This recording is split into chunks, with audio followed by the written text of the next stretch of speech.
all. Carpetbagger here, coming to you live from the south. More specifically, we are in Gadsden, Alabama. I'm heading up towards Chattanooga today, and I figured today we take a break from the screams. Not going to do any haunts, not going to do any roller coasters, tilt-a-whirls, or twirling rides. We're not going to hop in the Bullet and take some loop-de-loos upside down. I'm going to have more of a relaxed day, maybe appreciate some of the things along the American roadside. Although I shouldn't say there will be no screams. You never know what's going to happen. I could, you know, at any moment during the day, there could be an occurrence that leads you to a prolific amount of screaming. But anyways, let's check out some things along that long, lonesome road. So please follow me. Yeah, stayed here in Gadsden, Alabama last night after visiting the Terroritorium, heading up to Chattanooga to do some planned things. But I wanted to stop here at the Center for Cultural Arts. There's supposedly a very interesting monument inside. Some statues out front of drawing, dancing, and violin playing. Actually, I think these all go together. You have the girl playing the violin. This lady is dancing to the violin music. And then this little guy here is actually sketching a picture of the dancer.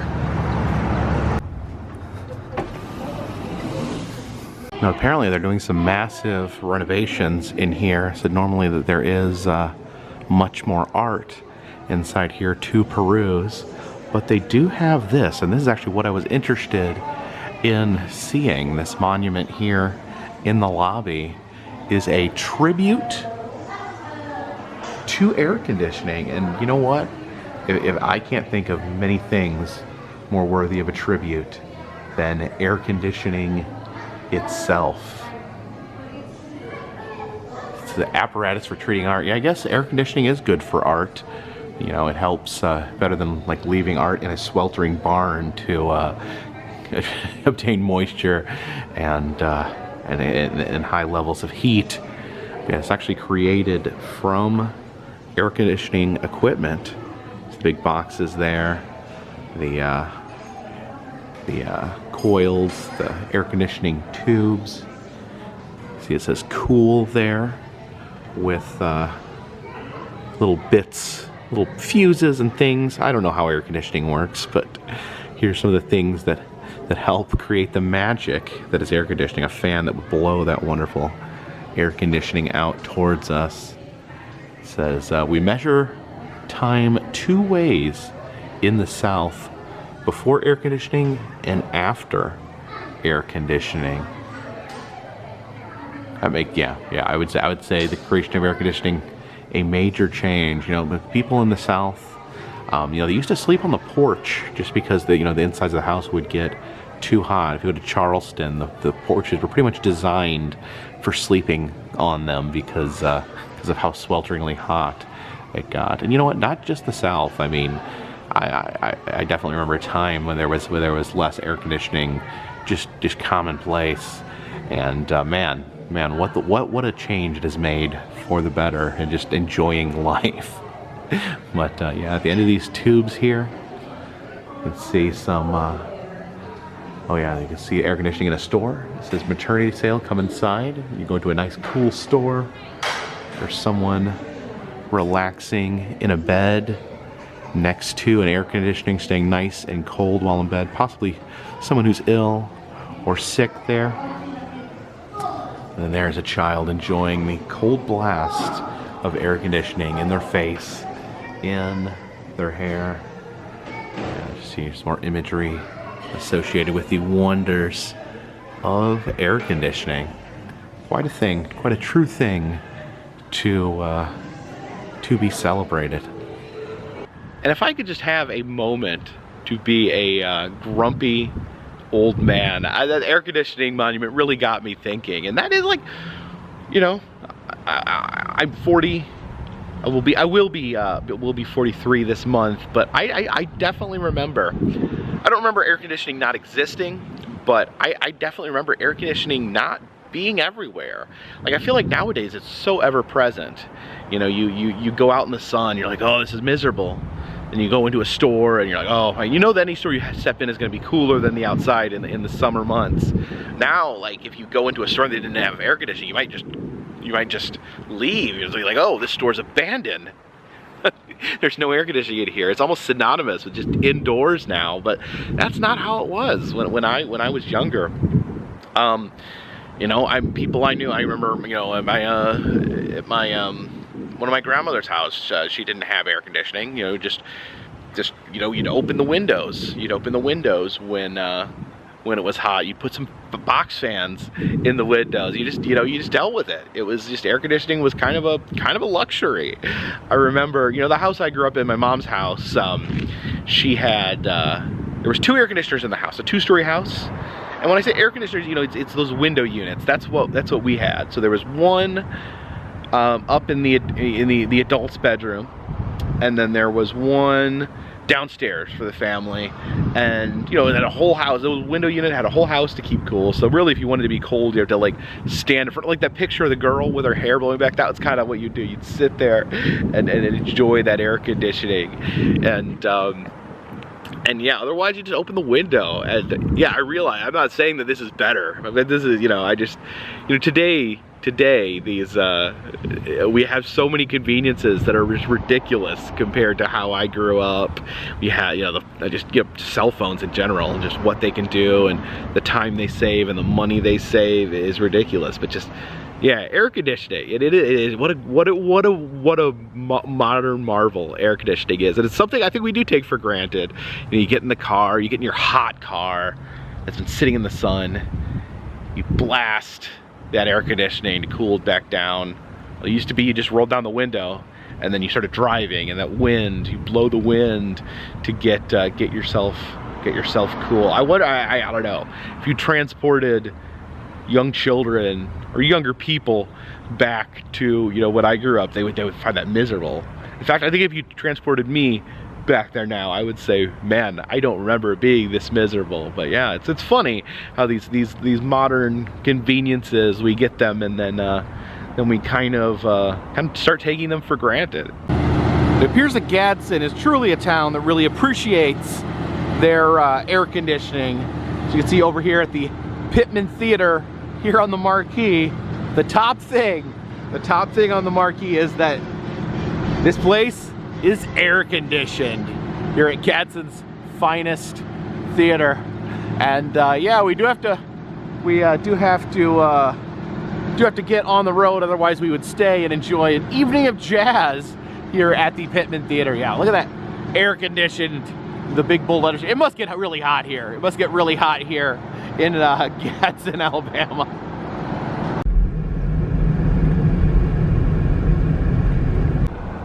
There's another movie theater here in Gadsden. Looks like this one's been closed down quite some time. Looking at this, it makes me wonder, what was the last movie that played at this theater? What do you guys think would have been the final movie played here? Leave a comment in the comment section.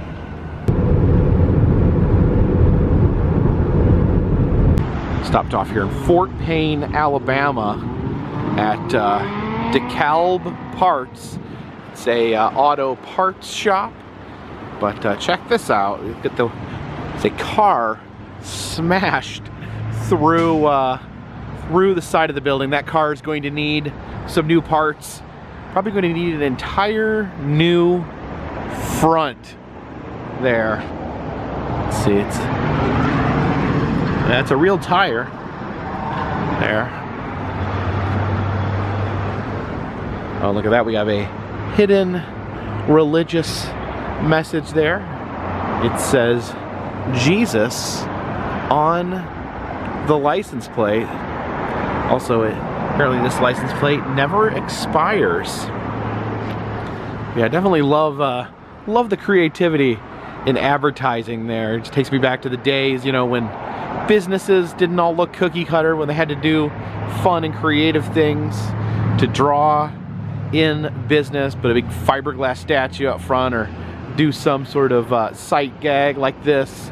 You know, people be driving along the road, they maybe need some auto parts, passing tons of different auto parts shops that all looked similar, and then something catches their eye. They see a car smashed out of the side of the shop. It gives them a little chuckle, and then, you know what? I like the cut of their jib. I think I'm gonna give them my business because they did something fun. They caught your eye. They made you invested in their shop, and you want to stop and buy some auto parts. And I currently don't need any auto parts. Otherwise, I'd go in there and buy something. I'd, you know, maybe head in, get a new reflector or something like that. Maybe some hydraulic hosing. But alas, my car, as of right now, is all in one piece. I'm afraid that was like an ominous statement. I probably shouldn't have said that.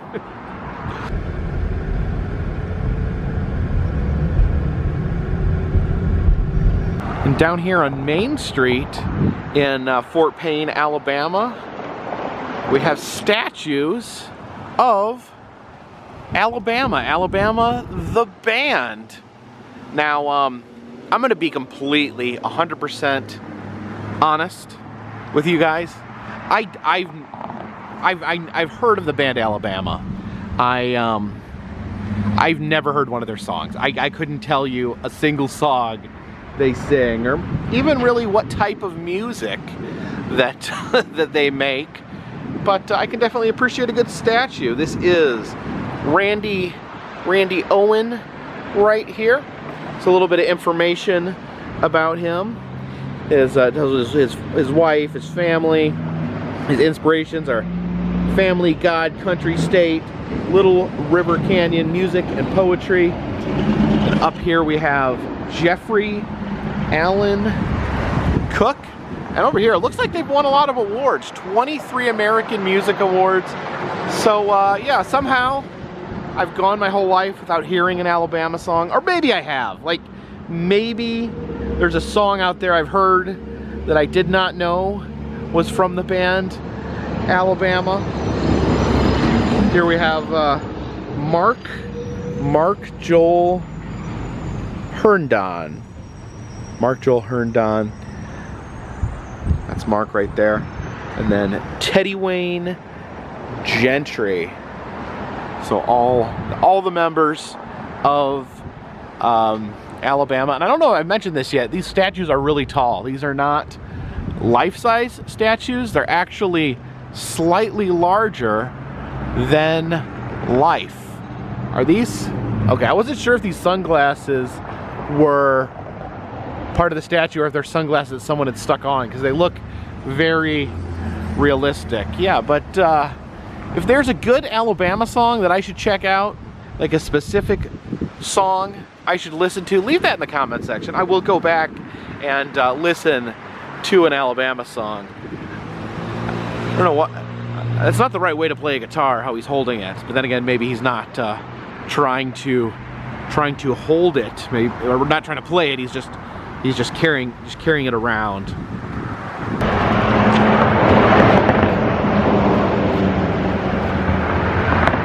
See how tall they are?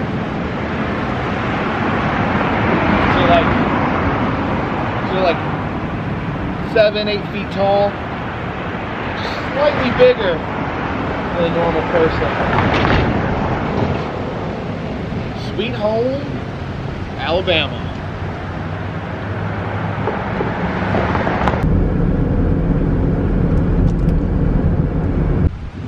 Here next to Barnyard Antiques, some very interesting sculptures here behind this fence. Oh, look at that. A robot here. It's made out of different parts. It's just the robot's name. Lurpa Anad Nitsud. Lurpa Anad Nitsud. It is a pleasure to meet you. Slurpa, Anad, Nitsud.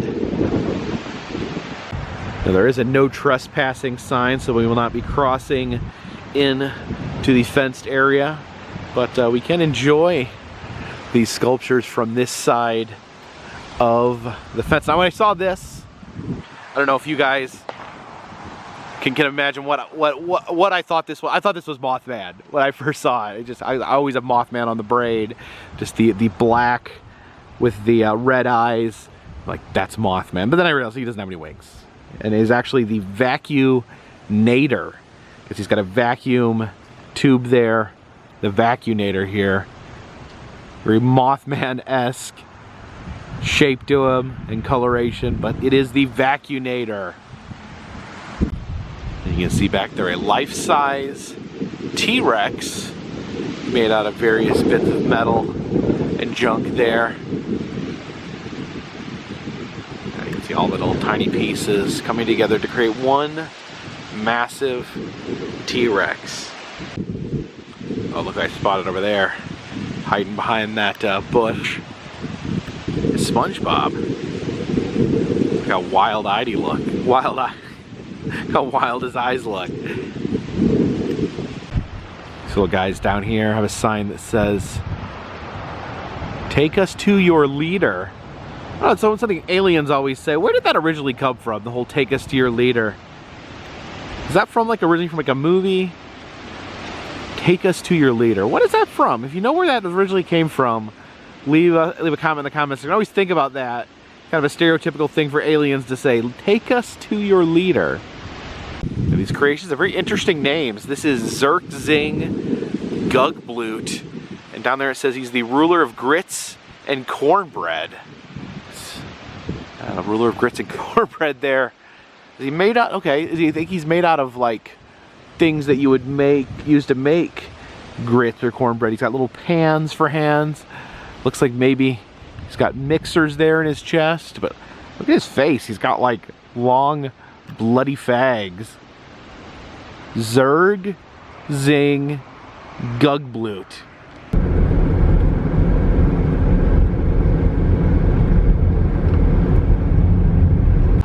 Come out to the woods here in Mentone, Alabama. Here is the Sally Howard Memorial Chapel, a church built out here in the woods. One thing that makes this church interesting is it's actually built into the natural landscape. You can see there's actually a giant rock over here on the end that the church is built into. Yeah, you can see from the back end of the church there, the church built into this natural rock formation.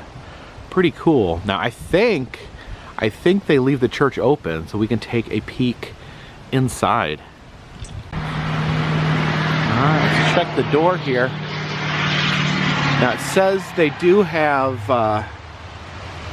church service on Sundays at 10 a.m. Oh, and the door is open. Oh, look at this. They leave the door of the church open. It's always nice to see. And yeah, you come to the back of the church and you can see the rock here. What does that say? Immortality, up at the top. God has always been good to me as I would let him be. Yeah, the pulpit up here. It's a crown of thorns. It's made of real thorns. Let's see, embedded in the rock there is that plaque, Milford W. Howard. It says, "I shall dwell in the house of the Lord forever." That is Milford Howard, the founder of this church, named the church after his wife. And I'm not sure if he. I don't know if he's in there or not. I don't know if this is a grave, which it kind of looks like, or if this is just a monument to him. I don't know if he's actually inside the rock there. But yeah, pretty amazing how they built the church around this stone formation. Feel the rock. There, I guess the preacher sit here. Right. You probably wouldn't want to sit in that chair. Looks like you'd bonk your head there on the rock. Because you want to scooch that out a little bit first. Oh, there's a light switch. Oh, okay. That turned on the lights up there.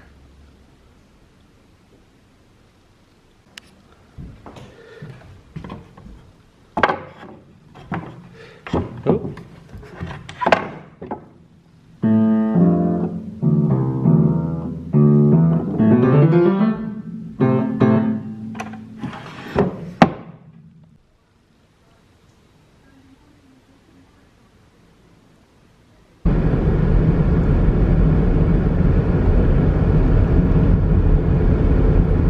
And if you don't mind, I'm gonna have another grumpy old man moment here.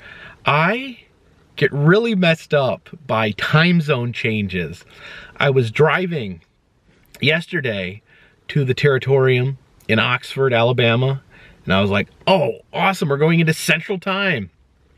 That means I'm gonna get there early. So, you know, no need to hurry, got an extra hour to play with. I actually pulled over at a rest area, you know, watched some things on my phone, got a few, just some downtime, and I was so happy that I got this extra hour. And then I got, okay, tomorrow I'm going to Chattanooga. And then I realized as I'm headed here, Chattanooga's on Eastern Time. I'm going out of Central, back into Eastern, so that wonderful hour that I gained, got to give it right back, losing it. It's so fun or great, or it's so fulfilling to get that extra hour when you're heading west. That's how you get the extra time. When I'm driving out to California or driving out west, it's like every time I get that extra hour, it's like more and more you get there, keep buying you time, getting extra time. It's such a great feeling. And then you realize when I head back east, I slowly have to lose those hours back to get ground away from me as I'm heading back east. And oh, it feels so great driving west, getting those extra hours, and then it feels like crap when you're driving back and having them all pulled from you, because it really feels good to have the extra. If I have a 25-hour day, it feels kind of lousy to have to cram everything in a 23-hour day. And for whatever reason, as much as I travel, I am always losing track of time zones. It's always a surprise. I'm like, oh, yay, or oh no, I'm late because I lost an hour. So it's like, for some reason, I just can't keep it straight in my head. As a matter of fact, earlier this year, I went to Canada, to the east coast of Canada, and was completely taken off guard when I realized that Canada has an extra time zone that we don't have here in the United States. They have something called Atlantic time, which is an hour later than Eastern time. So that's one of the perils of traveling, is constantly having to readjust for different time zones. We have landed here in College Dale, Tennessee, here at Little Debbie Park. This is a fairly new park that has popped up, and it is themed after Little Debbie, the same Little Debbie that distributes snack cakes and other pre-packaged treats. Something that I grew up eating quite a bit of as a youngster. So let's check out Little Debbie Park.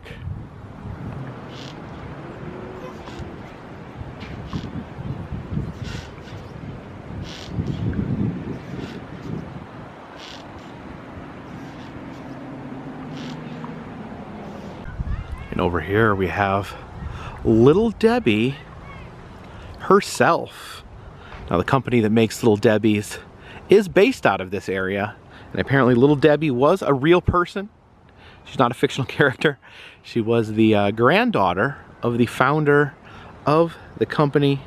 You can see her offering up a plate of delicious Swiss rolls there. Looks like one of the Swiss rolls has been cut up into little pieces in case you don't want an entire Swiss roll. It's always interesting when you find out, you know, which mascots are real people, such as Little Debbie or Colonel Sanders, or Orville Redenbacher, and which mascots are not real people. You know, Bartles and James are fake people. Dr. Pepper, not a real doctor. And as you walk along the pathway here, they kind of give you the history of the McKee Baking Company, the company that makes Little Debbie. As you walk along the path, you can see the ground there shaped like a giant snack cake. What are those called? The chocolate snack cakes with the frosting striped over it.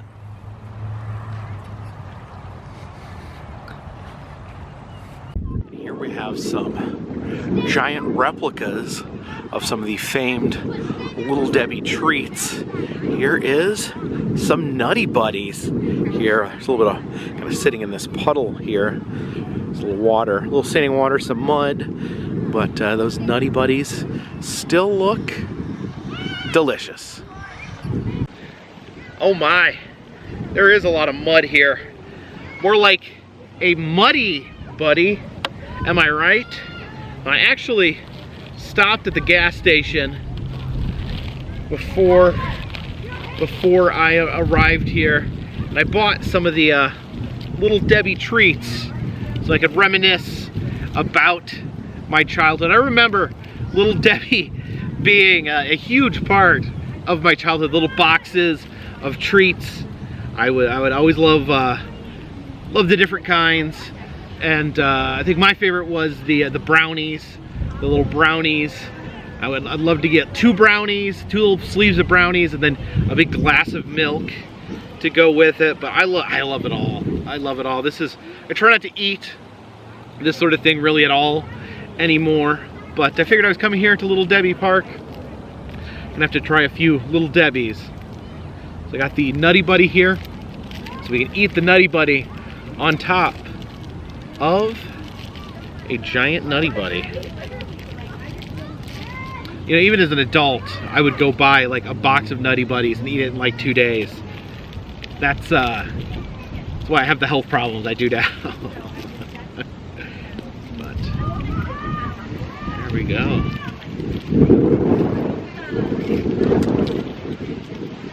Definitely brings back some memories. I love the little wafer thin cookies there.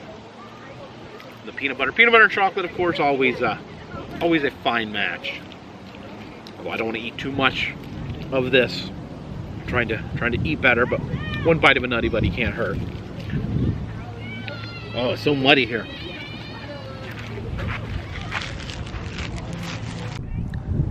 See on the ground here, this looks like a giant Swiss roll. We got some musical instruments.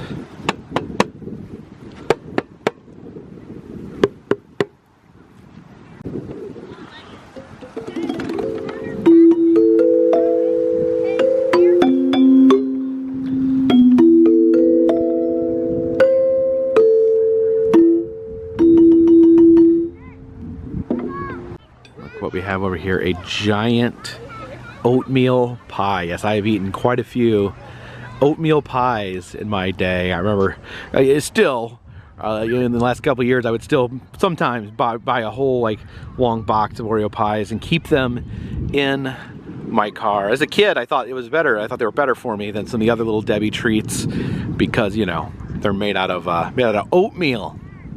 Delicious, healthy oatmeal.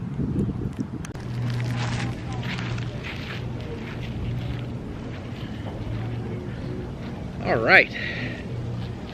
Of course, couldn't show up at Little Debbie Park without an oatmeal pie. I went to the gas station to get an oatmeal pie.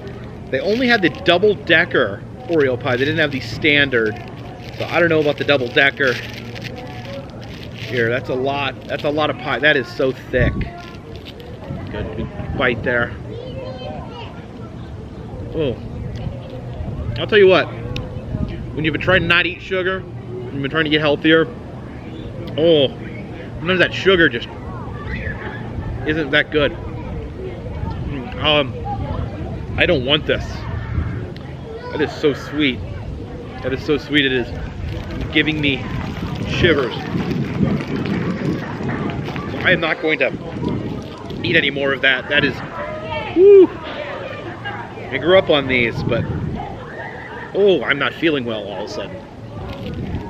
Ooh, put that away. A lot of memories, yeah, a lot of memories of eating a lot of oatmeal pies. Had that oatmeal-y taste mixed in with the cream, but man, I don't like that anymore.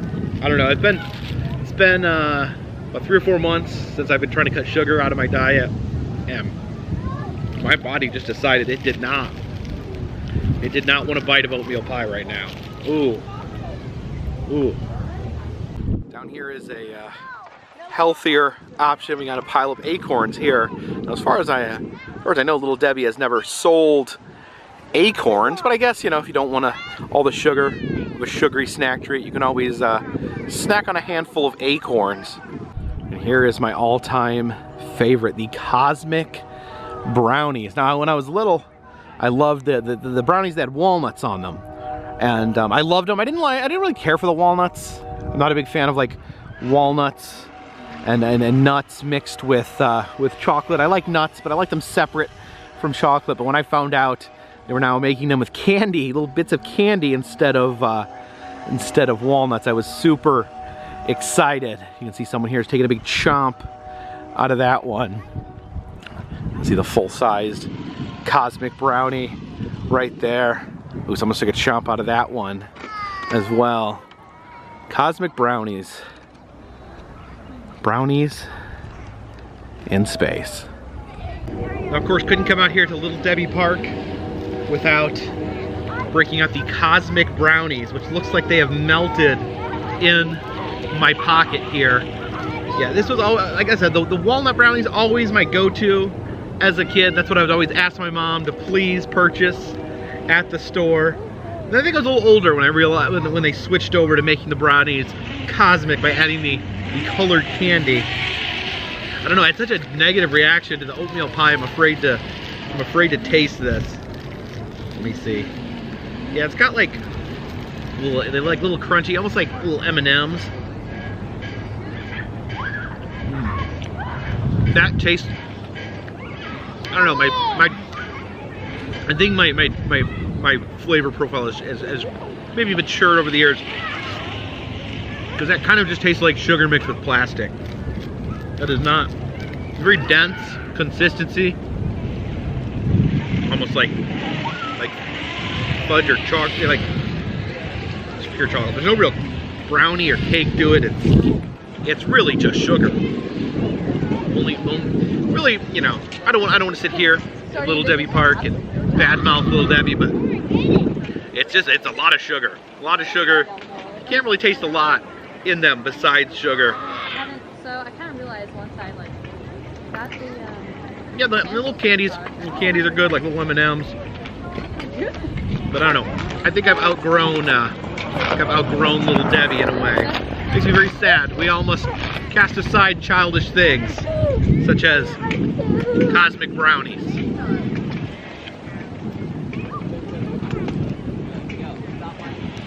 Yeah, I hate to waste food, hate to waste money, but all 3 of these I took 1 bite of and put in the trash. Just not satisfying.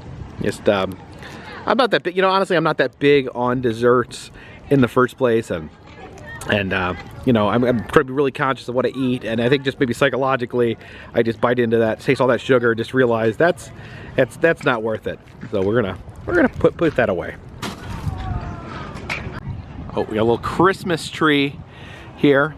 Now, I did try to bring the Little Debbie treats with me. Picked them up at a gas station. They did not have this tree, so I think this is a seasonal treat. I think you would have this during the Christmas season. I don't know, I was thinking like they had zebra cakes, which I think are similar to this, but yeah, it's kind of just, you know, cake and frosting.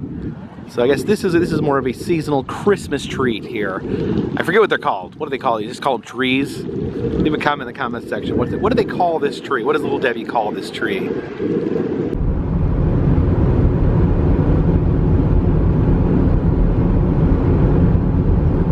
Came down here to the heart of Chattanooga. Wanted to visit my friends Sandra and Travis here. They own the shop here, Collective clothing, a fun vintage clothing store with other fun things as well. You can see the giant Mogwai costume. And there is Bret the Hitman Hart wearing an Aliens t-shirt.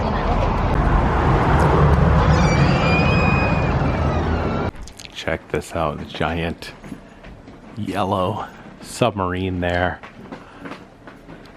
And then these giant hands. Are these the hands of is it the Blue Meanie?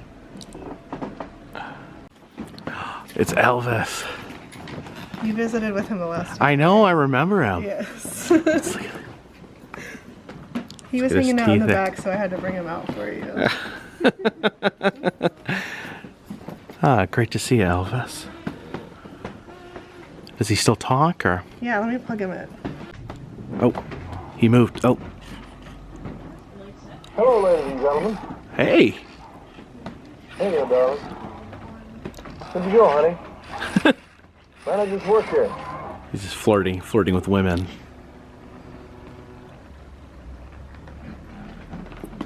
Bring it on back now. Oh, okay, he's motion activated. Hey there, darling. Where'd you go, honey?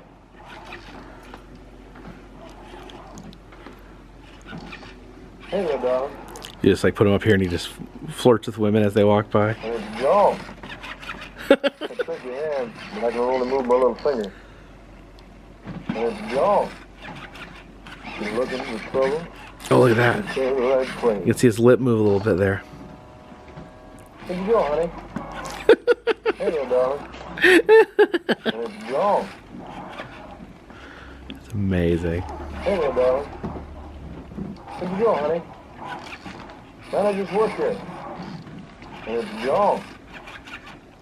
Check out these Gumby costume here. We also have Pokey the horse. Can you see out of these things? Yeah, you look through the mouth. So you have to like look out like little tiny little slot in his mouth. All the merch for all the Chattanooga stuff. So we got Oh, okay. Chattanooga, the Oh, the incline. That's cool. I love the bright colors. Chattanooga The choo-choo. Oh, there's a Gatlinburg, Gatlinburg, sure. Ruby Falls, that's my favorite. Oh, with all the bats on it. Yeah. Best design. Tennessee. There's another Ruby Falls. Choo Choo. That's so fun. Those are all from the 80s. Yeah. There's Blowing Rock, North Carolina. Oh yeah, I've been to Blowing Rock. Lookout Mountain. Another incline. There's so many. So these are, you just like picked these, they were all left over from the 80s? Yeah. Yeah. They were just in a warehouse in boxes, like they just weren't moving them and people weren't buying them for their gift shops, so they just Making bacon. they just kind of accumulated and we were lucky to get our hands on What's that, the Tennessee Hillbilly. Tennessee Hillbilly night shirt? Okay, here's Oktoberfest in Helen, Georgia. It's been a while since I've been to Helen. I need to go back and check out Helen. It's been years, it seems like. Some more Helen t-shirts. Oh, it's an Arizona shirt with a map of Arizona on it. Atlanta, come see our geese. I think they're early 1900s.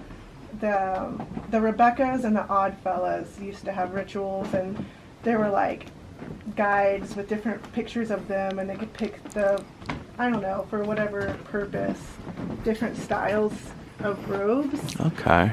So we have all these different styles here. Oh, wow. And then over on this stage we have, my favorite are the embroidered ones. Oh, wow. Yeah. Like, look at the detail on these. They're just so cool. So these would all be worn in Oddfellow ceremonies? Yeah, I think those were worn for different purposes, and I don't know what the short one is for. It looks a little Is this the Dance Dance Revolution machine right here? Yes. Covered in Oddfellow robes? Yeah, we had to cover it up good. We're not really supposed to use it because it's too loud, but eventually we'll get it moved somewhere, and hopefully it will still be accessible by the public. Yeah. Oh, there's Mystery Hill in Blowing Rock. I was just there a couple months back. I was still there. Still a great attraction. Here's like some like original display where they sell like CB related bumper stickers. I guess you'd put these on your semi. Get your ears on, buddy. Negatory. What's your handle, guy? I guess these are things that truckers say to each other across the CB. We have a love tester over here in the corner. Look at this guy. The mustache there. It says measures your sex appeal. Measure your sex appeal on this love meter. So let's see my sex appeal. All right, what's it gonna be? What's it gonna be?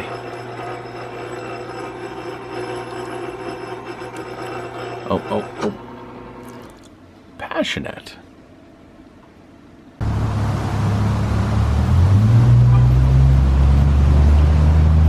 So thank you for joining me here today on our trip through Alabama and Tennessee, and here in Chattanooga, Tennessee. And of course, I wanted to send a big thank you to my friends Sandra and Travis who visited their shop there, but I didn't leave empty because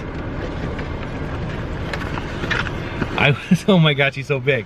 I was gifted this animatronic Elvis Presley head. He's coming to live in the bunker. I'd have him say a few words, but he needs to be plugged in, and there's nowhere to plug him in here in the car. But big thank you. I'm very excited to add him to my bunker collection. I think this is technically, I was gonna say technically my first animatronic. I have the Home Depot animatronic, so I don't know if that counts, but yeah, it's an animatronic Elvis head. I will give him a good new home. So thank you guys so much for joining me. If you like these videos, please subscribe. I travel around the country. I film roadside attractions, amusement parks, museums, haunted houses, and other fun random stuff.